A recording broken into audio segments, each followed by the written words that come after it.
Notícia urgente agora, corre aqui para o nosso vídeo, acabou de ser confirmado. Eu não podia falar sobre isso, esse assunto foi removido, né? O que você vai ver agora é chocante, então preste muita atenção, já vou colocar agora aqui para você. Por conta de todas essas coincidências, eu vou dizer sem medo de ser feliz. Luiz Inácio Lula da Silva é o presidente do tráfico. Vamos falar sobre o poder do Executivo Federal. Porque esse amigo do Rio, presente 24 horas, poxa, deu dinheiro para o Eduardo abrir um parquinho novo na zona oeste do Rio, na zona norte, poxa, que coisa maravilhosa. As pessoas estão andando de skate. Mas qual é a postura deste cara em relação aos traficantes de drogas que fecham e aterrorizam o Rio de Janeiro? Como este cara trata traficantes no Rio de Janeiro? Ora, vamos ouvir ele próprio. Veja, o mundo não pode continuar nessa polarização, sabe, do bem contra o mal a vida inteira. Não, o mundo não pode ter bem contra o mal. O mal tem que estar livre para ele fazer o que ele quiser. Pô. O bem não pode se atrever a se levantar contra o mal, né? Toda vez que a gente fala de combater as drogas, possivelmente fosse mais fácil a gente combater os nossos viciados internamente. Os usuários. Os usuários são responsáveis pelos traficantes, que são, sabe, vítimas dos usuários também. Ou seja... Para o Lula, o traficante não é agressor, mas é uma vítima dos usuários. Essa frase, circulada intensamente na internet, foi de fato dita alguns dias antes dessa operação no Rio de Janeiro. Ocasião na qual o governador Cláudio Castro revelou que o governo Lula negou 3 pedidos feitos pelo governo do estado para o envio de blindados que pudessem apoiar as operações policiais. Então, em uma semana, o Lula diz que o traficante é uma vítima. E alguns dias depois, nós descobrimos que esse mesmo Lula nega 3 pedidos de ajuda ao estado do Rio de Janeiro para combater os traficantes. Claro, afinal, eles são vítimas.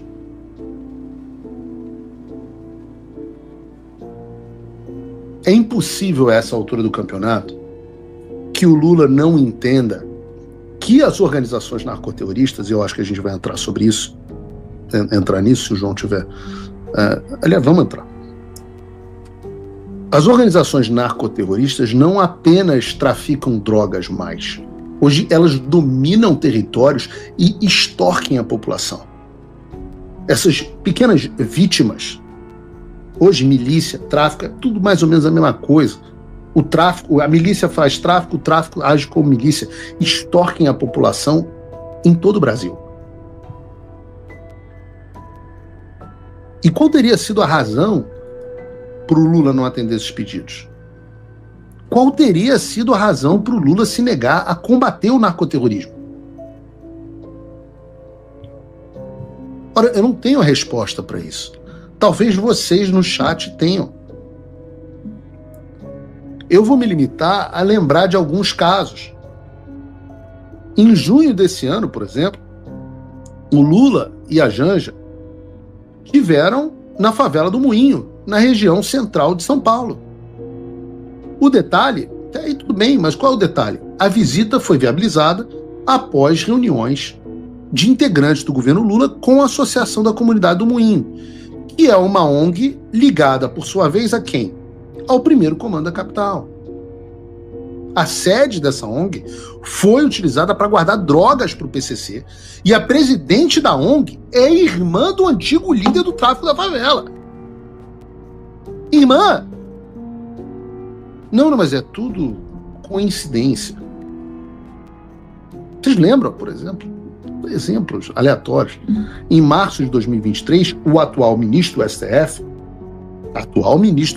lembra, falamos de STF agora há pouco, o atual ministro do STF, que na época era ministro da Justiça e Segurança Pública, sobe o Morro da Maré, no Rio de Janeiro, o morro não, o Complexo da Maré ali, né? A região da Maré, para participar de um evento de uma outra ONG, sem nenhum problema e sem precisar de escolta policial.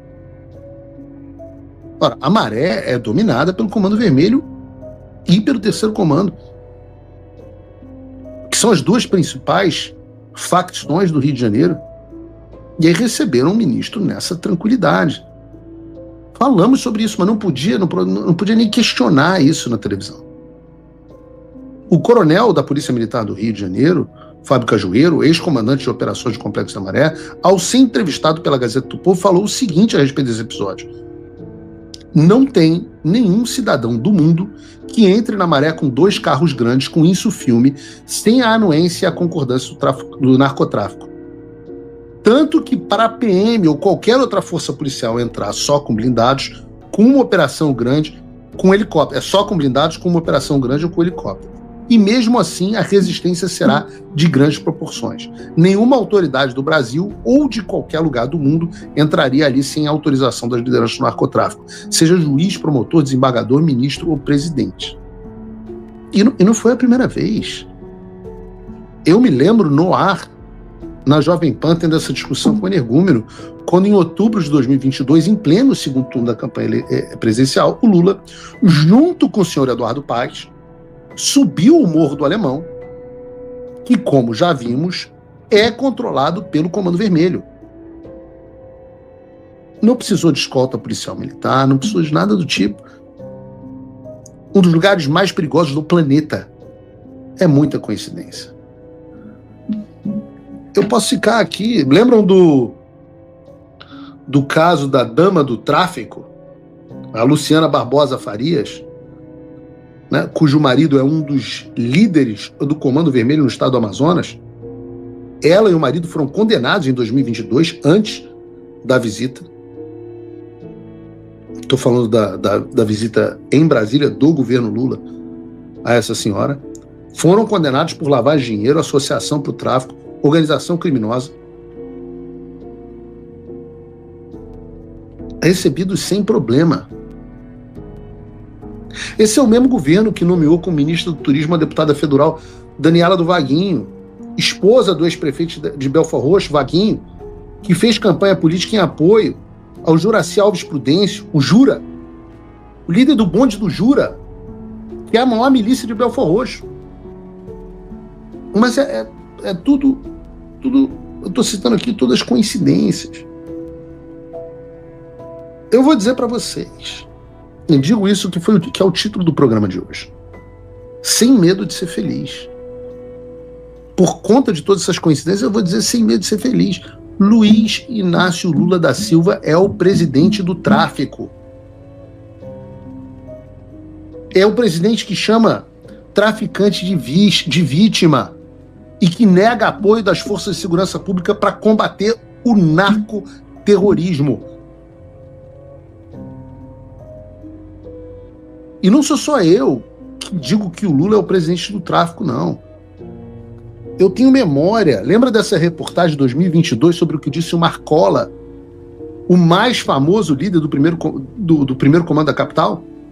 Coloca aí o vídeo do Marcola. Uma informação importante nesse sábado, veja só. Segundo o antagonista, Marcola declarou voto no candidato à presidência pelo PT, Luiz Inácio Lula da Silva. A Polícia Federal captou uma conversa entre Marcola e seu comparsa Cláudio Barbará da Silva. Na troca de mensagens, o líder do PCC afirma que, abre aspas, é melhor o Lula no poder, mesmo ele sendo um pilantra e um zero à esquerda, que o Bolsonaro, fecha aspas. Ao tratar das eleições com a advogada Vanessa Jennifer, Barbará diz que leu um livro sobre o período em que Lula esteve preso e que espera que, se eleito, ele faça um bom trabalho, abre aspas. Ele é bom, acredito que ele fica 4 anos, pela idade dele, para limpar, fazer um trabalho excepcional, fecha aspas. Em uma outra conversa, Marcola e Esdras Augusto ainda destacaram que, se comparar Lula e Bolsonaro, na situação deles, o petista é melhor. Então, essa é a verdade. Eu não podia falar sobre isso. Esse assunto foi removido na época. O TSE não queria que a gente falasse sobre isso. Mas tá aí a vida como ela é. Reportagem removida. Vocês vão remover a PQP. Tá aí a vida como ela é. A verdade sempre aparece. Essa ação que aconteceu no Rio de Janeiro ontem, ela não foi ótima apenas porque 120 eleitores do Lula não vão votar mais nele nas próximas eleições. Nem porque esse foi o maior golpe que o Comando Vermelho sofreu, uma facção criminosa que aterroriza a população do Rio de Janeiro, que está fazendo que turistas parem de ir para o Rio de Janeiro. Não. foi muito maior do que isso. Sabe por quê? Porque ela abriu os olhos da população brasileira do que acontece com um país que é governado por uma facção criminosa. O PT, a esquerda, sobrevive graças ao tráfico, ao crime e às facções criminosas. A ligação entre esquerda e facção criminosa não é uma peculiaridade do Brasil. Ela é de todos os países da América Latina. Todos os ditadores da América Latina que chegaram à presidência foram com a ajuda do narcotráfico e depois transformaram seus países em narcoestado. Agora, como que a facção criminosa do Brasil se transformou nesse problema gigantesco? Vamos lá. Hoje, 1 a cada 4 brasileiros vive debaixo do domínio de uma facção criminosa. 1 a cada 4. Cidades inteiras tiveram que ser esvaziadas no Nordeste. Pessoas são obrigadas a mudar de suas casas sob comando de facção criminosa. E a facção criminosa não é só tráfico de drogas, não.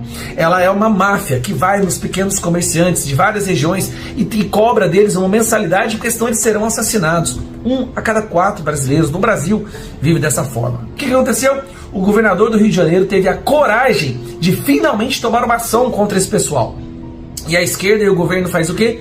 Ficam totalmente contrários a isso. Primeiro, o governo foi convidado, foi instigado 3 vezes para ajudar, ele não quis ajudar. E aí me vem o diretor-geral da Polícia Federal escolhido por Lula dizer que, tá aqui ó, chefe da PF diz que PM consultou sobre participação em operação contra o Comando Vermelho. Não era o modo que a gente atua. A Polícia Federal não vai atuar contra traficante. Ela vai prender idosa que estava rezando com a Bíblia debaixo do braço num prédio público. Ela vai prender pessoal, comunicadores de rede social que estiver criticando o Lula. Ela vai prender essas pessoas. Agora, criminoso mesmo, não espere que eles prendam. Qual o resultado desses 3 anos de governo que a gente teve até agora? Pesquisa que saiu hoje. 48% dizem que segurança pública piorou sob Lula e apenas 33% melhorou. Mas o que você esperava? Colocar o chefe do maior esquema de corrupção, um criminoso, condenado a 12 anos, para governar o país? É isso que vai acontecer. Mas o bom é quando vem os especialistas da Globo. Olha que coisa linda. Vem esses especialistas da Globo dizer que o que está acontecendo é um absurdo, que a polícia não podia ter feito isso. Meus amigos, o Brasil hoje, ele é um narcoestado. Isso quem diz não é eu. 25% da população brasileira vive sob o comando de narcoterrorismo. E aí me vem o governo pedir para que não seja caracterizado facções criminosas como terroristas. A gente vai apresentar nas próximas semanas um projeto de lei para transformar esse pessoal em terroristas. O governo não quer deixar, a esquerda inteira quer proteger. Agora, por quê? Você já parou para se perguntar por que a esquerda ama o narcotráfico? Por que eles defendem facções criminosas a todo custo? Por que o PCC e o Comando Vermelho têm diálogos cabulosos com o PT? Por que nas conversas interceptadas desse pessoal eles sempre apoiam o Lula? Por que o Lula consegue, sem nenhum problema de segurança, entrar no comando na Complexo do Alemão, onde foi feita essa operação ontem, e andar normalmente com um bonezinho da facção criminosa como se fosse a coisa mais natural do mundo? Por que o Lula insiste tanto em recusar que o governo federal atue? Olha esse vídeo. Eu não quero as Forças Armadas, sabe, na favela, brigando com bandido. Não é esse o papel das Forças Armadas. E enquanto eu for presidente, não tem GLO. Esse é o seu presidente, dizendo abertamente, falando para as facções: ó galera, podem fazer o que vocês quiserem porque as Forças Armadas não vai brigar com bandido. A polícia não vai brigar com bandido. Eu quero que os bandidos prosperem, porque quanto mais bandido prosperar, mais voto o Lula vai ter, mais voto deputados de esquerda vão ter. Agora, quem que é o terrorismo mesmo para esse governo? É essa senhora aqui, ó. Essa aqui merece cadeia. 17 anos dessa senhora. Ela é terrorista. Ela é um perigo para a democracia. Agora, os filhotinhos do PT, os filhotinhos do PSOL, eles não. Eles são anjinhos, deixem eles poder traficar em paz com seus fuzis nas mãos, porque aquilo lá pode ser um guarda-chuva, então a polícia não pode agir. É um absurdo o que está acontecendo com o nosso país, mas o que você esperava que iria acontecer ao se colocar um criminoso, bandido, ladrão, apoiado por facção na presidência da nação? Quer mudar isso? A gente tem uma oportunidade. O Brasil hoje, um dos nossos principais problemas é a insegurança pública. Nós temos um governo que não quer agir, que fomenta o crime, a população está percebendo isso e agora nós temos eleições do ano que vem. Se vocês não podem esquecer disso daí. 1/4, por enquanto, nós estamos caminhando para daqui a pouco ter metade do Brasil sob comando de facção criminosa. Sabe o que é isso para a esquerda? Isso se chama soberania nacional. Nós o povo, que pagamos impostos que sustentam o Estado, que nomeamos pelo voto os integrantes do Estado, as autoridades, e que somos origem do poder, será que legitimamos os fatos de ontem no Rio de Janeiro? O ministro do Supremo, Flávio Dino, diz que o Supremo não legitima. O ministro-chefe da Secretaria-Geral da Presidência da República, Guilherme Boulos, que assumiu hoje, pediu 1 minuto de silêncio para, ele sublinhou bem, todos os mortos de hoje. Eu imagino que um país que não tivesse inversões de valores iria sim anunciar, o presidente da República anunciar medalha de honra nacional aos mortos, aos 4 mortos, aos 2 policiais militares e aos 2 policiais civis mortos pela bandidagem no Rio de Janeiro. Eles não fizeram uma ação arbitrária, eles estavam executando 100 ordens de prisão e 180 mandados de busca e apreensão, ordens da Justiça. E o ministro Moraes, que agora assumiu a relatoria daquela ação do deputado Alessandro Molon, que resultou numa liminar do ministro Fachin, que impediu a polícia de entrar nos morros cariocas, contribuiu bastante para o crescimento do crime. O ministro Fachin agora virou presidente do Supremo e aí assumiu a relatoria o ministro polivalente, que é para tudo, pequenas causas, grandes causas, causas criminais, constitucionais, processo, inquérito do fim do mundo, tudo. Agora ele é o relator. E como relator, ele deu prazo para o governador do Rio de Janeiro, do Estado Federado do Rio de Janeiro, da República Federativa, e mais os secretários de Polícia Civil e de Polícia Militar, de se explicarem, porque executaram ordens da Justiça para prender e fazer busca e apreensão. E foram recebidos a bala e reagiram. Entre um bandido e a polícia, se há um confronto, que sejam neutralizados os fora da lei. E segundo o secretário da Polícia Civil, Felipe Cury, foram 115 os narcotraficantes, narcoterroristas, ele chamou. Embora o presidente Lula tenha se recusado a classificá-los de narcoterroristas. Né? É um outro sinal de quem está ao lado de quem. O ministro Lewandowski nos informou, a todos os jornalistas, que o presidente Lula estava estarrecido.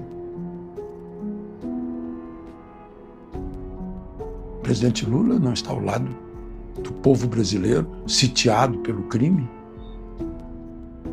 das famílias brasileiras que choram seus filhos por causa da droga que é trazida e vendida pelos narcotraficantes.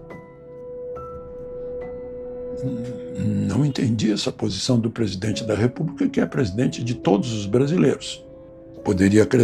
Ele poderia acrescentar menos os fora da lei, não é? Seria o normal.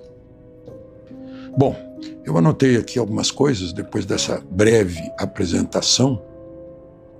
Sim, o ministro Moraes também se lamentou, foi lamentável o episódio.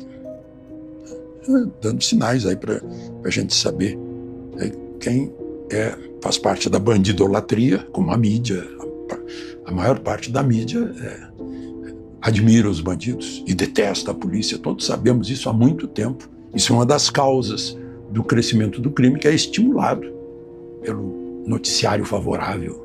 Né? Executando essas ordens judiciais, foram apreendidos 93 fuzis, 113 pessoas, né? 115 neutralizados, como eu já disse, em apenas um dia. é um resultado de alta produtividade da polícia carioca, como resultado de um planejamento de um ano.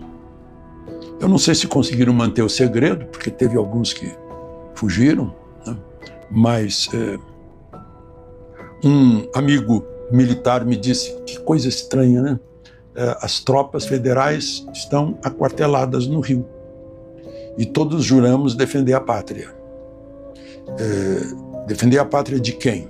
De quem puser em perigo a nossa pátria, a nossa soberania, o nosso território. E esses bandidos ocupam o território nacional. E não é apenas no Rio de Janeiro, é na Amazônia também. A Amazônia, sim. Eu já falei para vocês ontem.